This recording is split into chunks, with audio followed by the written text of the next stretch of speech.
de la República. Tengo aquí en mi mano el nombre del partido, la verdad, Movimiento Acción Movilizadora Independiente Generando Oportunidades. Gracias por atendernos, bienvenido Pedro José, estamos acá en la mesa, Ramiro Cepeda, Alberto Quintana y quien le habla, Javier Segarra. ¿Nos escucha bien? Sí, claro que sí, Javier, Ramiro, Alberto, buenos días, un gusto verles. Bienvenido. A ver, vamos poniendo en contexto algunas situaciones y más que todo de la intervención del presidente de la República en la organización, en la Asamblea de las Naciones Unidas.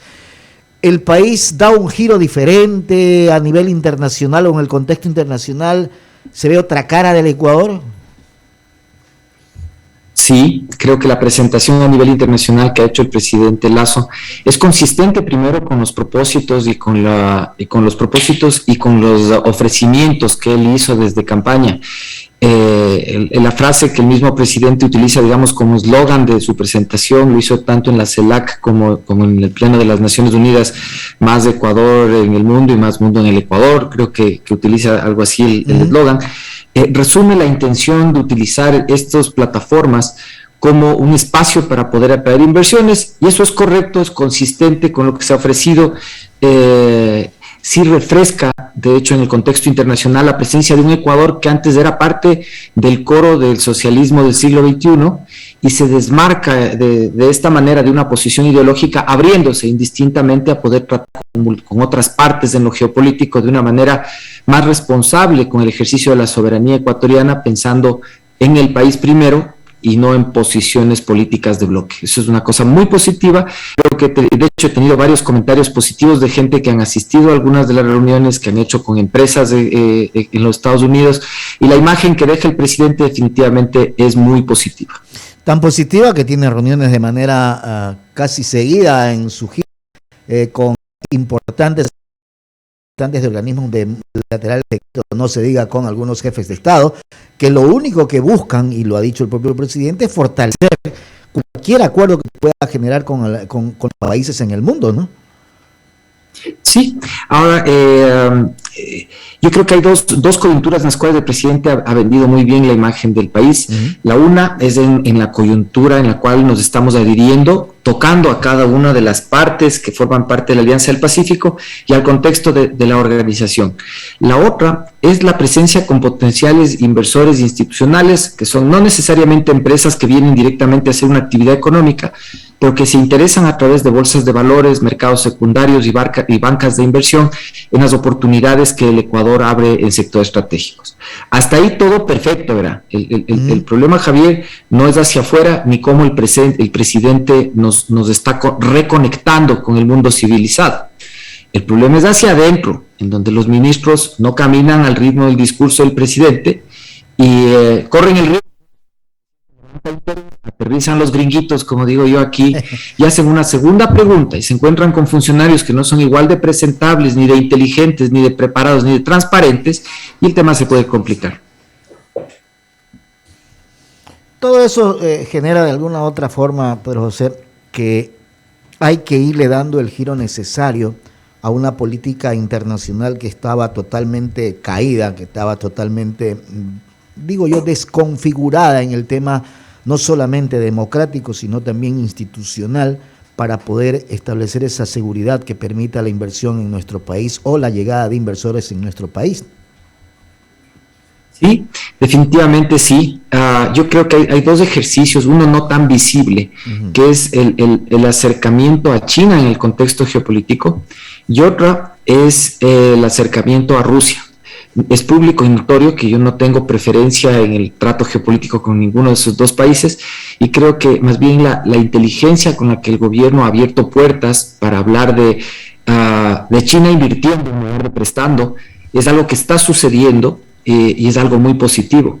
Hay contactos indirectos a través de capitales americanos que el presidente ha hecho el día de ayer con capitales israelitas, con capitales emiratis, con capitales de Países Bajos, a través de los mercados secundarios en los Estados Unidos, que hoy día ya están haciendo preguntas sobre cómo ingresar al país en sectores estratégicos, y eso es súper bueno. Ramiro Cepeda. Pedro José, qué gusto de verlo. Me ha asombrado ahorita el parecido que tiene con el presidente Álvaro Uribe usted, pero bueno, hay solo un parecido físico, ayer lo dijo, nada más, solo físico.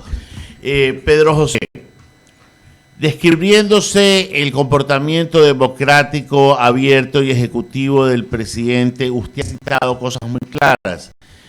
El equipo del presidente está en algunos escenarios, en algunas instancias, dejando mucho que desear. El presidente es un hombre pragmático, ha ido cambiando a unos, pero no se ve todavía esa afinación de piezas dentro del engranaje del Ejecutivo, lo cual demora la presentación de muchas cosas. No quiero hablar del tema de la Asamblea porque eso no es competencia de él, pero él puede trabajar con decisiones ejecutivas. ¿Dónde ve usted las falencias? Y digo crítica en buena onda, crítica positiva. En buena onda, claro. ¿Ya? Sí. Para no hacer leña del árbol caído, sino decirle, ojo presidente, por aquí va bien, pero mejor es decir, por aquí no está tan bien. Sí, de hecho, el ejercicio para nosotros es claro, y de hecho nuestro apoyo completamente está enfocado incluso en el discurso público a reforzar la gestión del presidente Lasso, su sistema presidencial. Para mí hay un flaco en sectores estratégicos, la carrera que se ocupa de electricidad, petróleo y minería. De hecho, minería donde creo está mejor la gestión de esas tres facetas en las cuales el gobierno tiene en este instante un desempeño que por la vía de ordenar los trámites de aprobación de licencias ambientales está poniendo el acelerador con una buena expectativa. Obviamente eso es de largo plazo, pero está haciendo una labor que era necesario hacer desde hace 10 años, y eso es limpiar de estorbos administrativos, de burocracia corrupta en los procesos de aprobación. Esto es algo sumamente positivo. Sin embargo, en materia ambiental todavía es como que ahora bajo el concepto de transición ecológica, hay una burocracia ahí que sigue dilatando asuntos que deberían durar 3 meses y siguen demorándose 1 año. En materia petrolera, creo que hay un evidente desacierto en la decisión de haber dado un contrato de servicios integrales para aumentar la producción del campo Sacha. Y digo un desacierto porque lo que estamos haciendo es tomar un concepto de contratación del gobierno anterior para subir 20,000 barriles desde marzo del siguiente año. Si esto se asumía la primera semana de gobierno, como nosotros planteábamos que había que tener un timing para contratar, estaríamos produciendo esos 20,000 barriles más o menos en 15 días desde esta fecha. Si no fuera más, en nuestro cálculo podrían ser 40,000 barriles que equivalen a $210 millones libres de pelo y paja, que el gobierno podría dejar de endeudarse o utilizar para apalancar de mejor manera su relación con multilaterales, devolverle la plata al IDA, hacer varias cosas.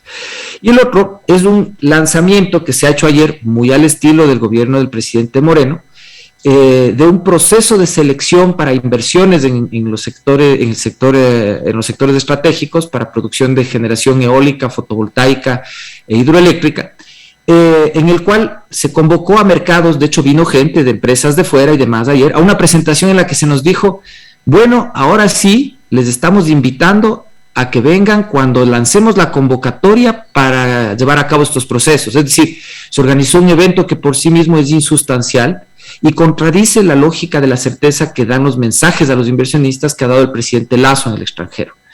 Entre esos procesos, además, les comento, y ese es para caso de estudio, para que lo tomen muy en cuenta, hay uno en particular que es una línea de transmisión entre Tiputini y Shushufindi. Esa línea es una infraestructura de cerca de $300 millones que tiene un solo cliente, que es el mismo Estado. Esa infraestructura de 300 millones, al uso que se le piensa dar, se paga en más o menos 3 años. Y se está otorgando el acceso a una concesión por 30 años. Eso es no entender muy bien claramente el concepto de cuándo el riesgo se debe trasladar al privado y cuándo la seguridad se queda en el Estado. Esa infraestructura debe ser contratada con crédito, no es susceptible de concesionarse, porque vamos a terminar pagando más o menos 10 o 15 veces el valor de la obra por no entender cuándo sí se debe utilizar una concesión y cuándo no. Esos son el tipo de cosas que deben corregirse y felizmente se corrigen rápidamente con cambio de autoridades. Cuando usted dice, y yo quiero hacer ya más un planteamiento y una observación política, dice, al mejor estilo del presidente Moreno, yo quiero hacerle una pregunta. ¿Usted no cree que en Ecuador no hay ni el Ecuador del encuentro, ni el Ecuador de Moreno, y ni el Ecuador de ningún presidente, sino que hay una estructura burocrática que tiene agenda propia y hace exactamente lo que les da la gana, independientemente de lo que el presidente y sus ministros ordene? Porque usted puede ordenar algo y sale el burócrata y le dice, no señor ministro, esto no se puede, y le hacen el informe del informe que le hacen destruir todo lo que usted lleva planeando. Entonces, sí, digamos que los gobiernos sucumben a esta estructura estúpidamente asfixiante. Ramiro, esa es la idea de que existan organizaciones políticas. Pues. Los partidos políticos están ahí para generar simulacros de cuáles serían las formas y las decisiones sobre que deban asumirse cuando uno llega al poder. Por eso el ejercicio de la organización política debe ser permanente en la formación, en la articulación y en el seguimiento de las decisiones del poder. Yo creo, ser redundante, que dentro de la organización política del presidente hay personas que están preparadas para poder mitigar esos riesgos. De pronto no tienen la experiencia puntual porque han estado en laboratorio, pero tienen que asumir el riesgo político. Hay muchos funcionarios nuevos que están en el susto y les juegan a la cuca, como yo digo, los funcionarios de esa burocracia que está en la mitad y que se roba las decisiones. No firmes de esto porque te va a caer Contraloría, cuidado. Y les meten miedo a personas que en buena fe están llegando a asumir las decisiones correctas. Yo creo ahí que lo que tiene que reforzar un poco el presidente es la capacidad de validar y consolidar el liderazgo de su propia gente, de su propia organización. Hablo en contra del interés mío como otra organización política, pero yo creo que el partido político en el gobierno tiene que fortalecer sus líneas y darle certeza a la gente de que deben tomar las decisiones correctas y no tenerle miedo a la burocracia enquistada en el poder. Esos están ahí por voluntad del pueblo ecuatoriano para tomar decisiones y van a tener respaldo. No deben tener miedo de los burócratas, digamos, enquistados en el poder. Sí, y hay otra cosa enquistada en la República, y es un tema que solapa la inseguridad. Yo ayer que entrevistaba a la comandante Tanya Varela, le decía que me asombra mucho e impresiona las cantidades de toneladas de droga que se recogen y que se incautan, el precio que eso está en los mercados para impresionar a la noticia y al que la ve. Pero hasta ahora veo ni una autoridad detenida, porque esto no puede suceder sin la complicidad de autoridades, de jueces, de policías mismos, de gente que maneje dinero, porque no se puede manejar tanto dinero efectivo sin la complicidad de alguien que lo lave, que lo blanquee. Entonces, en todo este despropósito, ¿qué es lo que está fallando? Porque hay algo que no me cuadra. O sea, muertos en las calles, pero son delincuentes, qué pena, son delincuentes. Algo raro pasa, que está la policía en las calles, los militares, pero todo sigue igual. Es que más que algo que no está funcionando, hay algo que sí está funcionando, y eso es el crimen organizado. Está muy bien organizado, está muy bien pagado, está funcionando muy bien el crimen organizado. Por eso yo sostengo, lo he dicho muchas veces, creo que en lo geopolítico hay mucho que rescatar de una relación estratégica con los Estados Unidos. Ellos no solo son destino como mercado de la mayoría de las drogas, sino que son el país que institucionalmente tiene más recursos para expandir su propia lucha al combate del crimen organizado. Y la decisión, eso sí, porque esos son factores de riesgo mensurables fuera del país, esto pasa por utilizar elementos técnicos, darle herramientas correctas a oficiales del orden dentro de nuestro sistema con capacidad de perseguir a quienes ejercen poder desde el poder formal para el crimen organizado. Necesitamos ver fiscales, lamentablemente, jueces, asambleístas, ocasionalmente ministros y oficiales de policía enjuiciados por estos asuntos. Mientras eso no suceda todavía, el crimen seguirá organizado. Y para poder lograr ese efecto, necesitamos darles garantías, protección legal y protección política a quienes van a enfrentar esa lucha.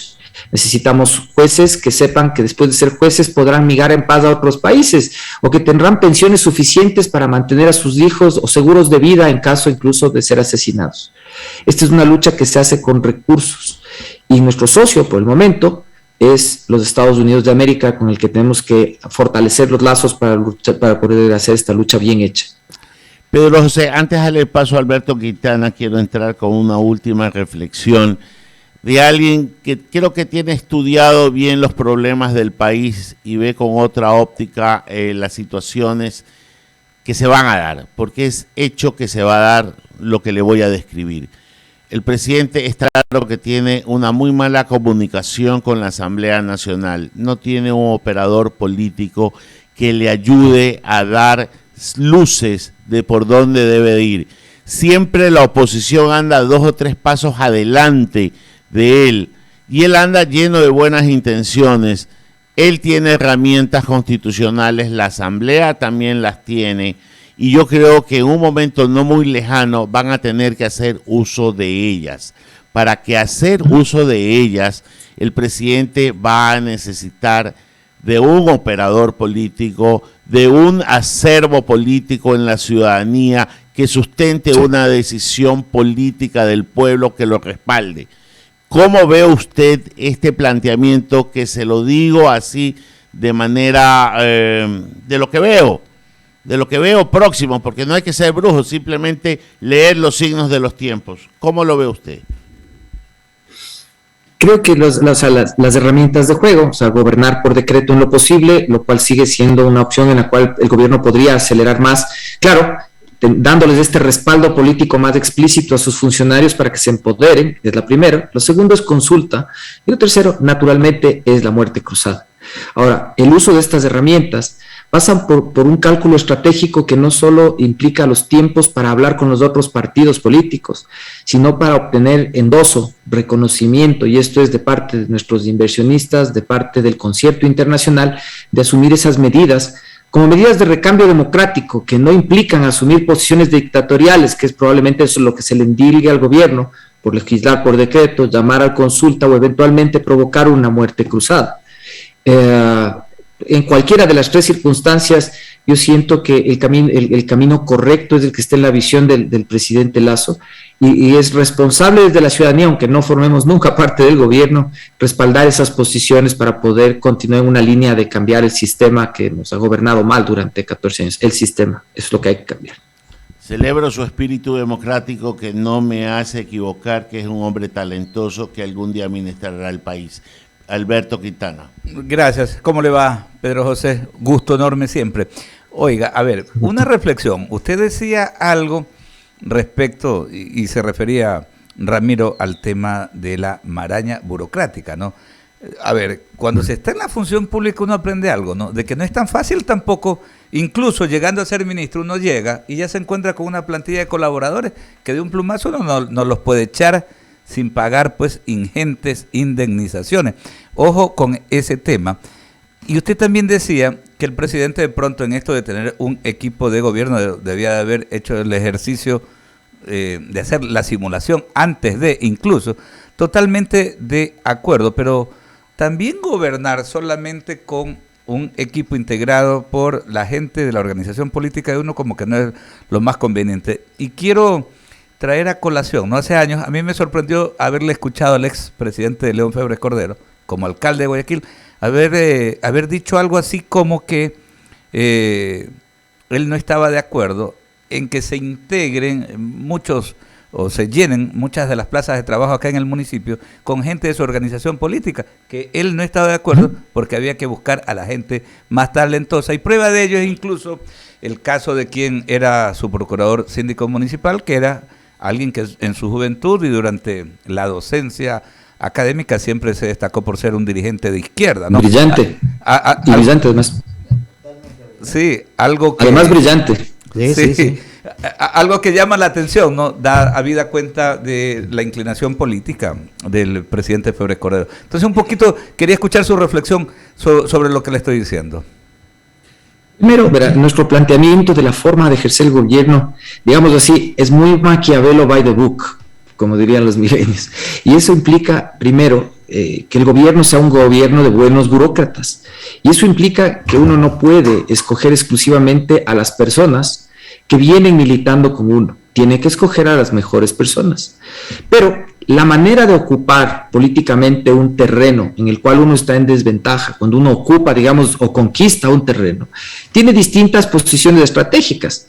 Uno puede crear de entre los locales conquistados una corte que le sea leal a uno, pero uno puede también impostar, dependiendo de la dificultad del territorio, sus propios líderes. Lo ideal, yo diría, en un terreno como en el caso del municipio de Guayaquil, en donde básicamente todo era terreno hostil, la estrategia fue correcta de buscar entre quienes ocupaban el territorio liderazgos propios del lugar.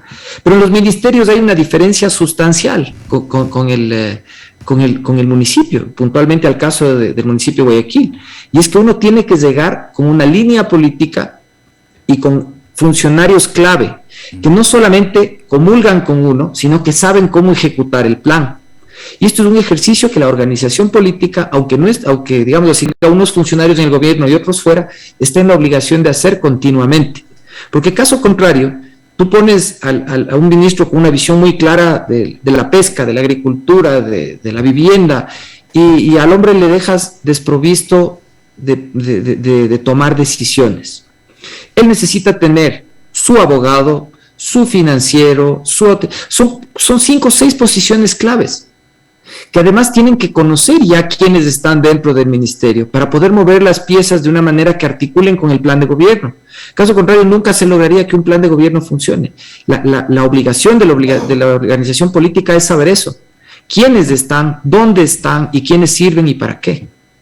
Claro, que lo ideal también sería que los servidores públicos tengan un concepto diferente de lo que es el servicio público. Yo creo que eso es lo que hay que cambiar, porque, vuelvo y repito, yo estoy convencido de que llegue quien llegue, lamentablemente es esa maraña burocrática. Siempre va a haber una justificación, un camino para poder torpedear el avance, porque hay gente y los servidores públicos actualmente se benefician del statu quo y no quieren salir de aquello. Pasemos a la otra temática. Ya decíamos hace un momento que el presidente va a la asamblea el viernes, ¿no?, a entregar personalmente pues este marco legal, ¿no? Me refiero pues a la mega ley creando oportunidades.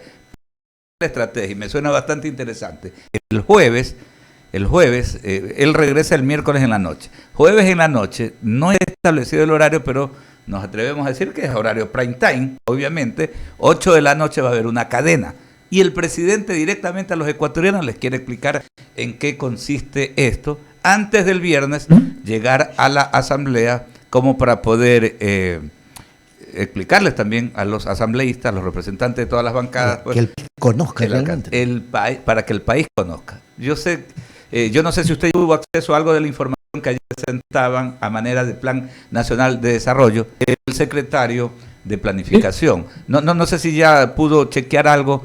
¿Por qué más o menos sí, en esa línea es que va la mega ley que presenta el viernes el señor presidente de la República? ¿Qué nos puede comentar? Primero, por mandato constitucional necesitamos la aprobación de un Plan Nacional de Desarrollo.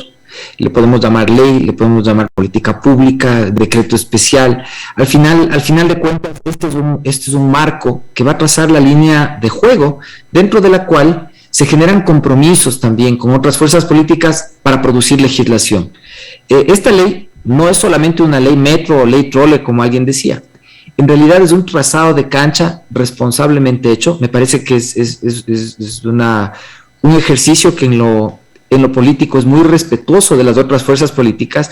Mi preocupación es que no todo el mundo entienda este ejercicio de camisa y corbata muy caballeroso, muy institucional que está haciendo la presidencia de la República. Si uno se fija en el nivel que tienen los representantes de las fuerzas políticas de la Asamblea, ellos solo saben que va a llegar un proyecto de ley y van a contar votos. No se van a preocupar tanto de entender qué contiene. Eso es mi preocupación grande. Por eso me parece correcto este ejercicio previo de socializar, de informar a la ciudadanía por dónde van los tiros. Y creo que el ejercicio comunicacional, como ya un poco nos acostumbró el presidente, va a ser disruptivo, de pronto contiene TikTok, dibujitos, no sé, de alguna manera busca generar adhesión y simpatía en la ciudadanía para llevar a cabo el ejercicio ya en el terreno, al bajar al campo de Marte en la asamblea. Y sí, auguro que es un ejercicio que probablemente puede funcionar bien, al menos entre la ciudadanía, si la comunicación es correcta, puede sumar adhesiones ahora que la esperanza de la gente está afincada en buscar una luz, porque la economía está tan mala que es un momento de convocar a la esperanza de los ciudadanos. Creo que hasta podría salir con mejor popularidad el presidente si ese ejercicio comunicacional es bien hecho. Claro, y ojalá, por ejemplo, se esté pensando desde la Secretaría de Comunicación. Hoy la atención de la mayoría de los ecuatorianos está puesta en algo a partir de las 7:30 de la noche, en el partido de Barcelona. Por ejemplo,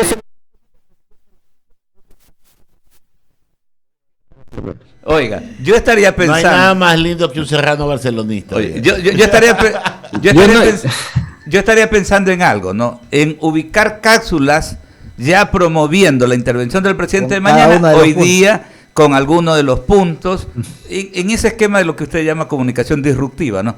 Porque justamente los ecuatorianos, ¿no? que a veces no estamos pensando en la política, vamos a estar viendo el fútbol y llegando con mensajes claros, concretos, yo creo que se podría ir calando. Ojalá ese es el horario perfecto. Alberto, dame ahorita que haga eso. Ese es el horario perfecto para poder ir, promocionar algo. Porque se está hablando de la creación de empleos, se está hablando de bajar el sistema burocrático. Muchas de esas cosas, que son de interés de todos, ¿no? Sino que a veces el enfoque, por todo lo que ocurre a nivel político, pues precisamente el ciudadano se muestra reacio y rechaza automáticamente. Ahora también, por ejemplo, el presidente va el viernes y los asambleístas van a recibir, como usted dice, Pedro José, pero cada quien ya está apurado porque llegan al recinto de la asamblea con la maleta para regresar a provincia, a sus ciudades.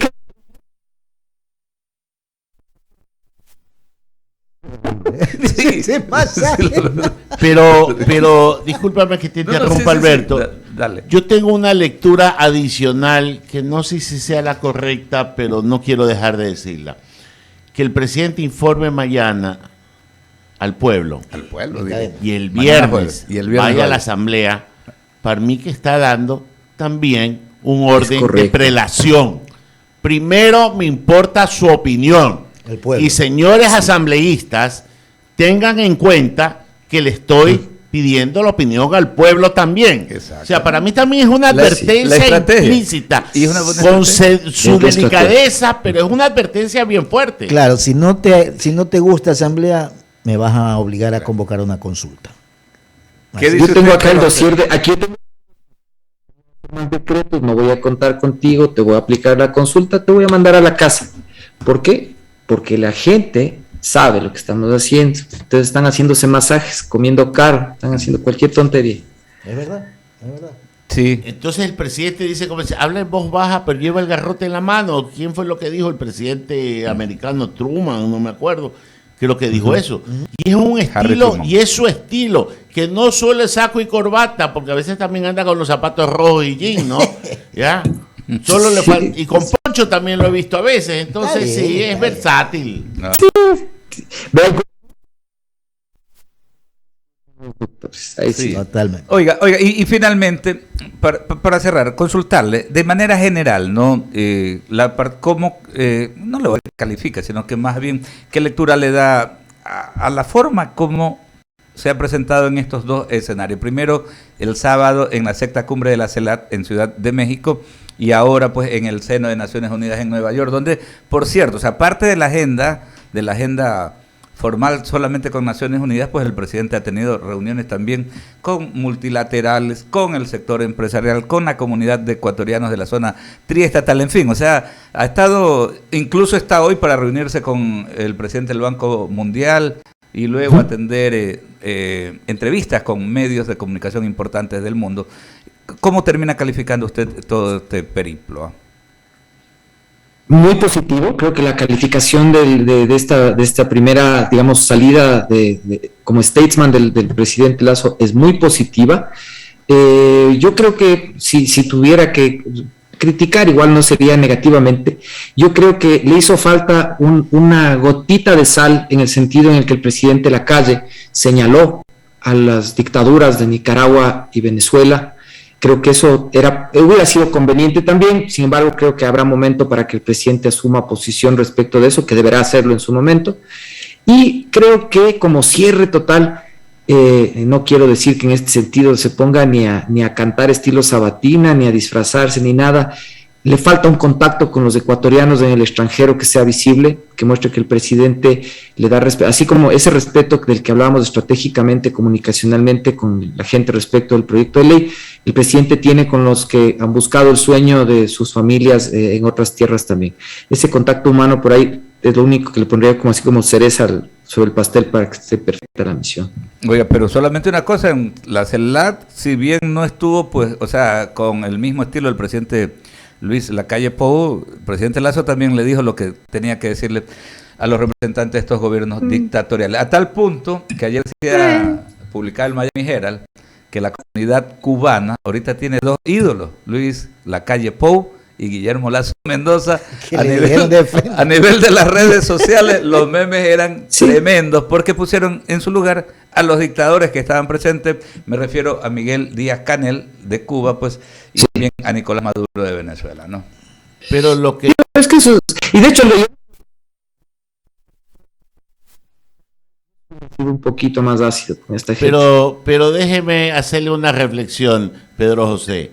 Un poquito más de sal y ají en esa intervención probablemente lastima una relación con Rusia y el presidente está calculando también a nivel internacional. Diría yo, es una reflexión que se me ocurre en este momento. Y acuérdense que...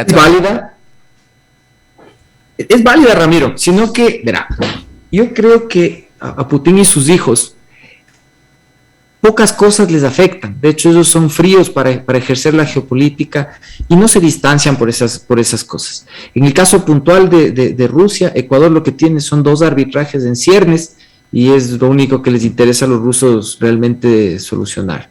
No les veo que ellos tengan respecto al Ecuador mayor interés de bien o mal, sino esos temas, ellos funcionan diferente, ellos van por temas puntuales. En nuestro caso solo hay 2.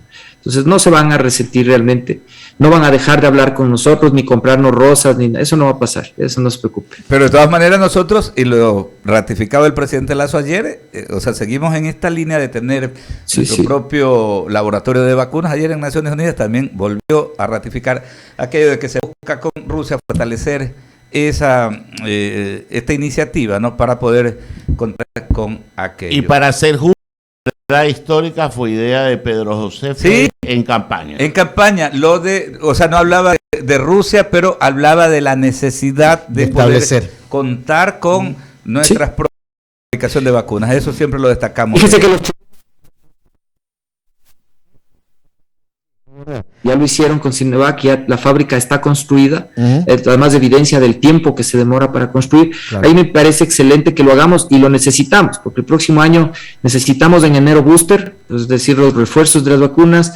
Ya se está hablando probablemente de un segundo booster para el siguiente invierno, en el 2022, y hay la variable C12 de la cepa sudafricana que eventualmente necesite del desarrollo de componentes adicionales para la vacuna. Entonces, tener nuestras instalaciones es sine qua non una cosa que el gobierno debe hacer, debe lograr, privado, estatal, debe lograr. Aquí teníamos para hacer vacunas, pero lo destruyeron. Izquieta Pérez.